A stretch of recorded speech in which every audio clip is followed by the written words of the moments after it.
Good evening, everyone. And you know what it is? It's Tuesday night. And what are we doing on Tuesday nights? We're having a candidate conversation.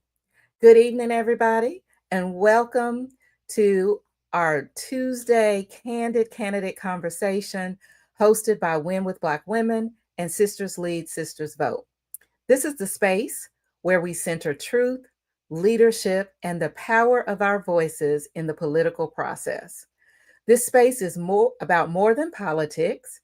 It's about building power, asking the tough questions, and hearing directly from the women who are stepping up to lead at every level. We know that Black women have always been the backbone of democracy, and here we create space to engage, inform, and mobilize. So let's welcome our candidate for this evening, Sister Zoe Cadore. Hey, Zoe. Hi, good evening. Good evening. Good evening. Thank you for joining us this evening. Well, thank you so much for having me. Well, we're going to talk about you're running for office. Yes. Tell us what you're running for. I am running for Texas's 18th congressional district. It is famously known as the seat held by the great Mickey Leland, Barbara Jordan, the late Sheila Jackson Lee, and most recently, Houston's former mayor, Sylvester Turner. Well, welcome. And we are looking forward to hearing about your run tonight. So tell us, what inspired you to run for Congress? And what does this moment mean for you personally? Yes, so I am a native Houstonian. I have lived here, grown up here. I was a former Miss Houston back in the day. And then I went to DC as a Congressional Black Caucus Foundation Fellow. And so I was raised by so many of the members of the Congressional Black Caucus and staffers. And I've always had an inspiration and a desire to want to serve, but I wanted to make sure that I had a chance to gain some life experiences and some work experience. So I did that through the CBCF Fellowship, working on Capitol Hill, working for one of the largest organizations and industries in the Houston area, the oil and gas industry, and then leading federal affairs at a top company in Houston, our largest private company, while also staying heavily involved in the community from arts to church to my alma mater, Spelman College. And so, unfortunately, Mayor Turner passed away a couple of weeks ago, and the opening came, and I looked around and I said, I think this is a moment where I really need to step up. As you mentioned, Black women have always been at the forefront of change. We've had a lot of change in this district, and we are at a time where we are in need of true leadership that is going to have a clear vision for how to bring our district into this next era. Young leadership with fresh perspective, and leadership with a lot of energy. And so I have that, and I'm excited and ready to serve. Awesome. So you mentioned that you're a native Houstonian. What does it mean to represent this district in the U.S. House, and what would that look like in action? Yes, well, I love to say this is the heart of Houston. We have some of the best neighborhoods in the entire city and state, if I'm being honest, from Third Ward, which is a historic neighborhood. It houses many of our wonderful churches, Texas Southern University and the University of Houston. It encompasses the theater district, where I'm proud to serve on the boards of the Houston Ballet and the Ensemble Theater. We have other neighborhoods that are full of culture and life, such as the Heights, Fifth Ward, Humble, the North Side. And it's a very diverse district. We have a lot of different ethnic groups that are represented here. I myself, on my mom's side, I'm a fifth generation Texan. And on my dad's side, I'm a first generation American of Caribbean descent. And so this is the melting pot of Houston. It also has downtown Houston. So it has a very strong corporate and business presence. So I tell people, everyone in America really should care about this seat, because so many of the companies and industries that make this country great, they come out of this district and out of the city of Houston. And so representation looks like something that is very holistic and broad. It looks like representation where we have Houstonians, everyday working Houstonians that are being represented in DC in the best way. And we are representing the best parts of what Houston is and what makes us proud. We are hardworking. We have wonderful small businesses and food.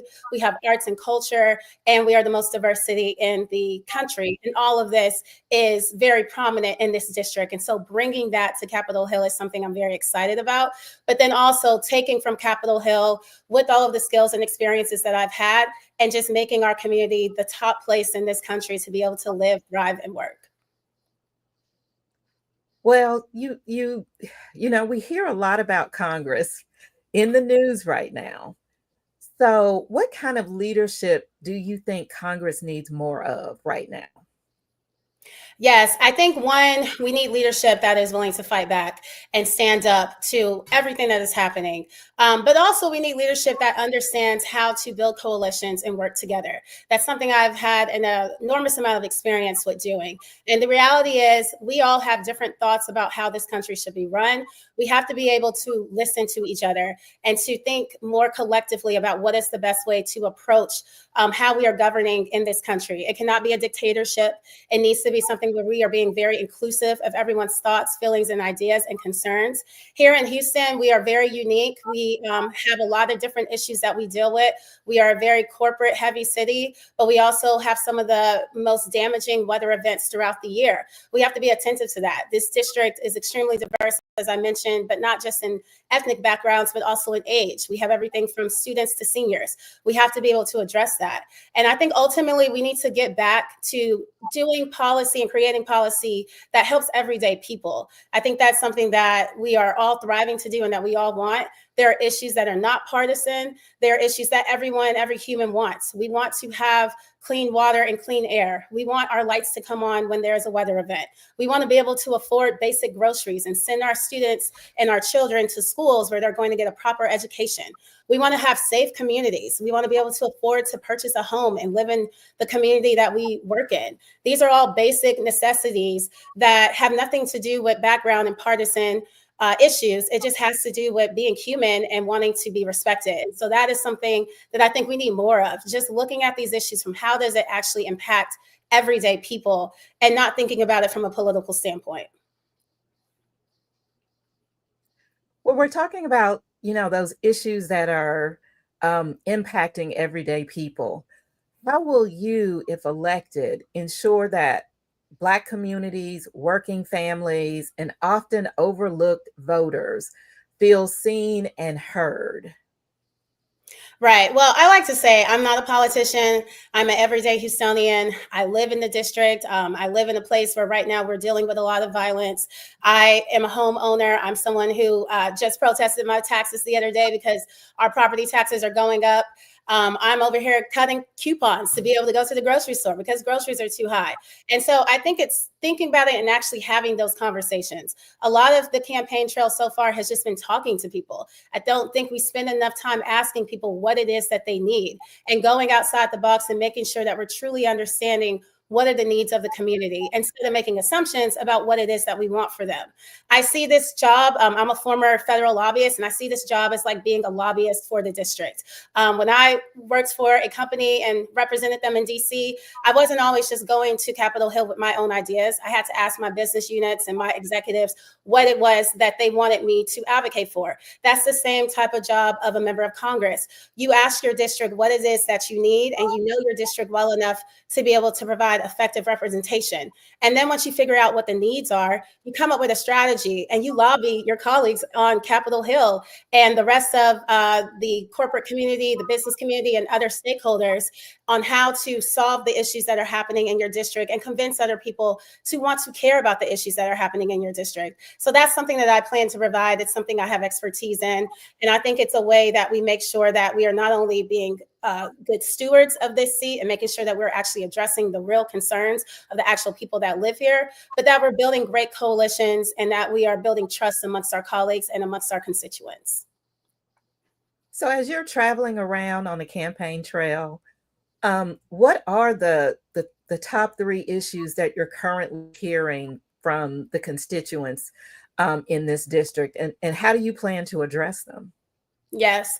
Well, first and foremost, Houston is getting ready to go into hurricane season. And so, hurricane preparedness and making sure that we are going to be able to address the needs of the constituents throughout the district when there is a weather event. It's almost inevitable in Houston. We always have some type of hurricane or some type of storm or flooding. So, we need to be prepared for that.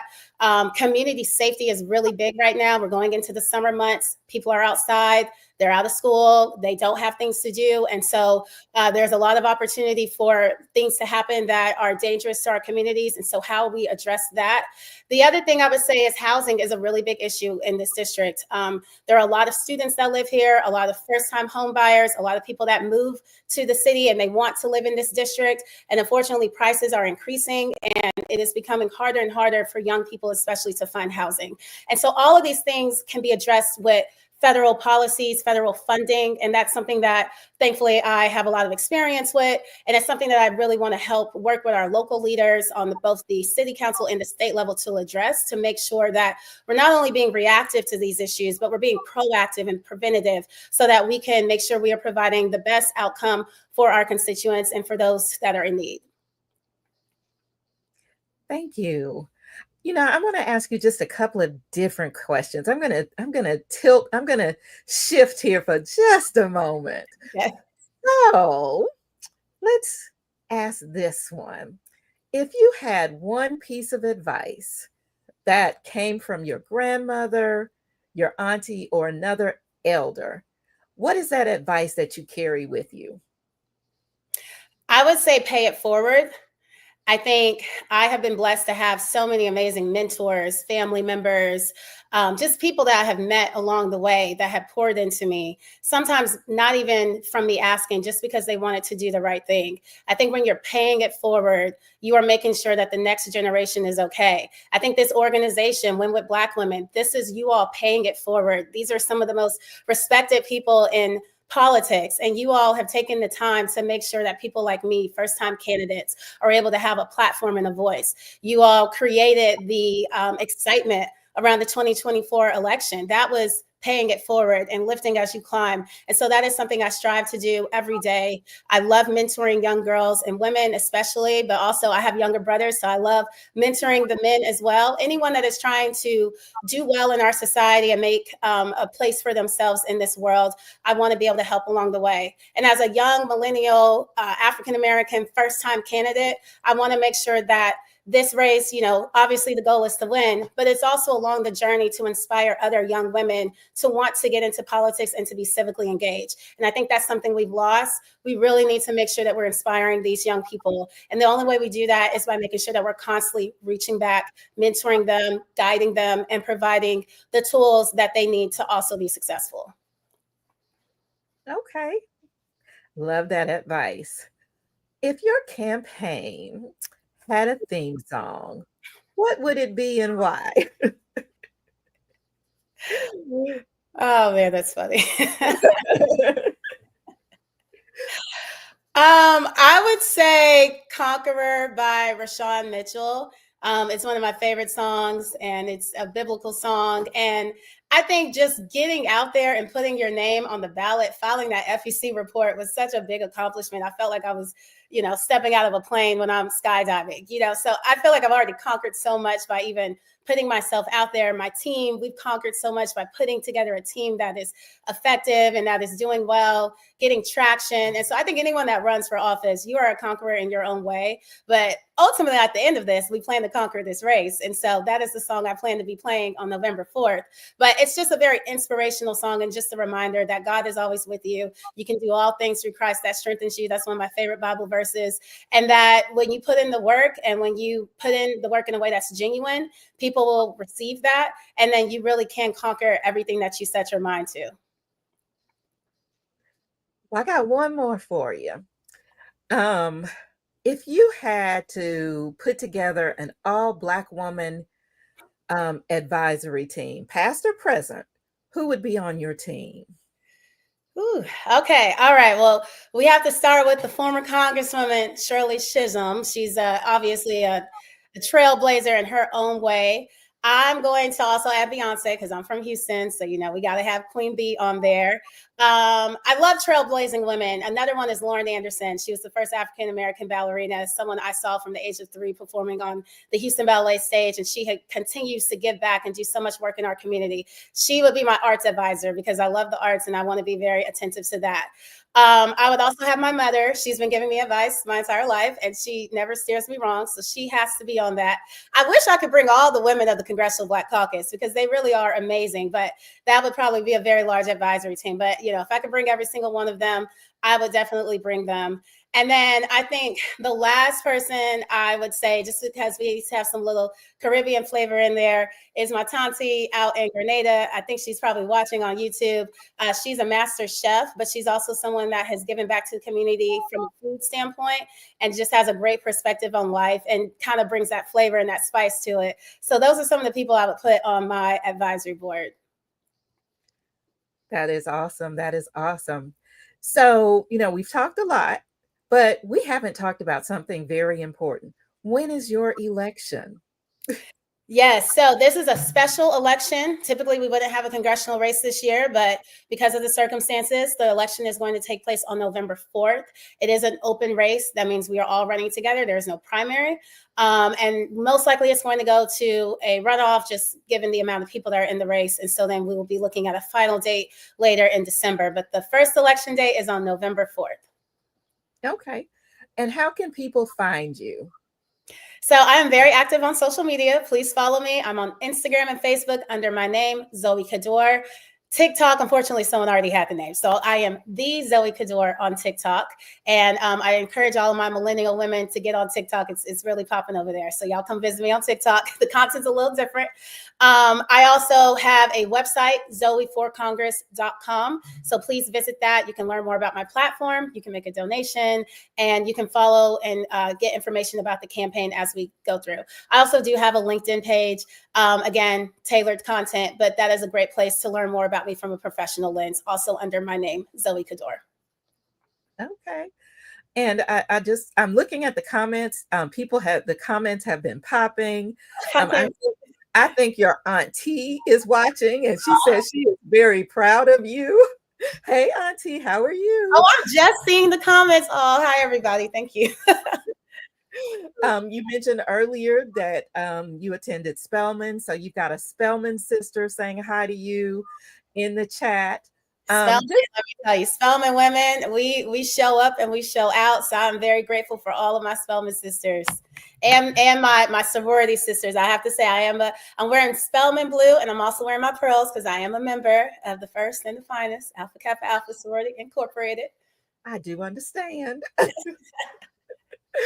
Just a couple more questions. You have been great. Time has flown by, but we do have to bring our evening to a close. So just a couple of more questions. What's one value that grounds you in your decision making, and how will that guide your work in Washington? Yes, I think humility. So much in life would be okay if people were just humble and just accept the fact that we are only here by the grace of God. We're here because people poured into us, and we're here because someone thought enough of us to give us a chance. And so I just try to stay humble in everything that I do. Regardless of how many accomplishments I make, I know that someone else has also done something amazing.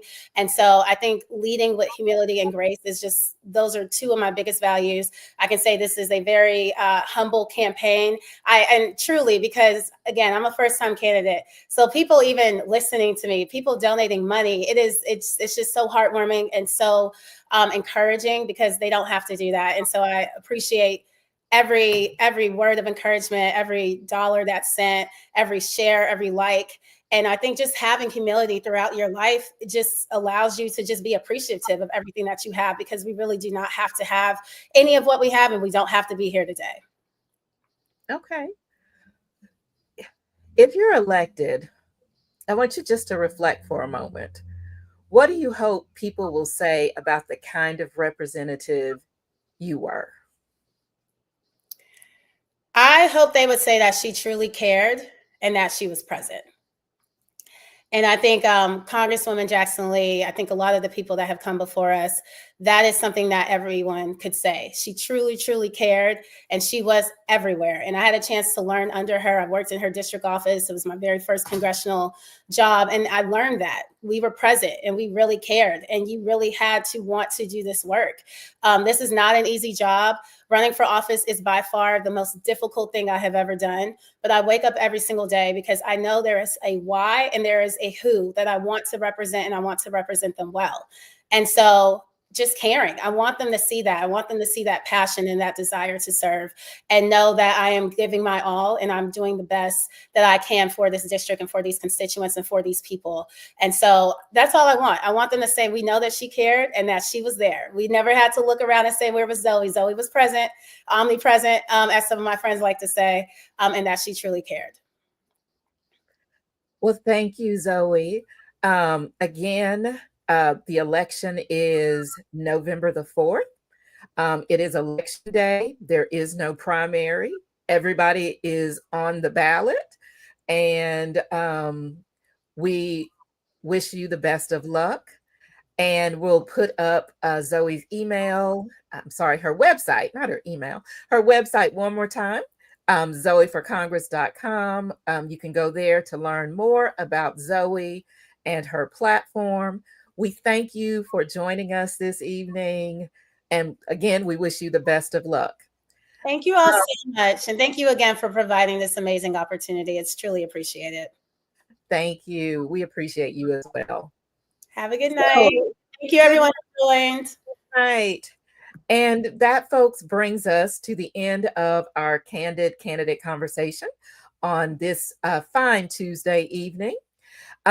If you are a woman who is running for office in 2025, we would like, if you would like to join us on Candid Candidate Conversation, you can scan the QR code and sign up.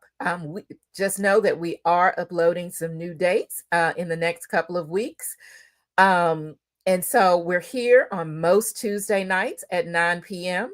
So sign up today. If you happen to know another sister who is running for office, screenshot and send this to her. Let her know that she's able to join us as well. Also, if you are a Black woman who is running for office, don't forget about our sisterhood platform.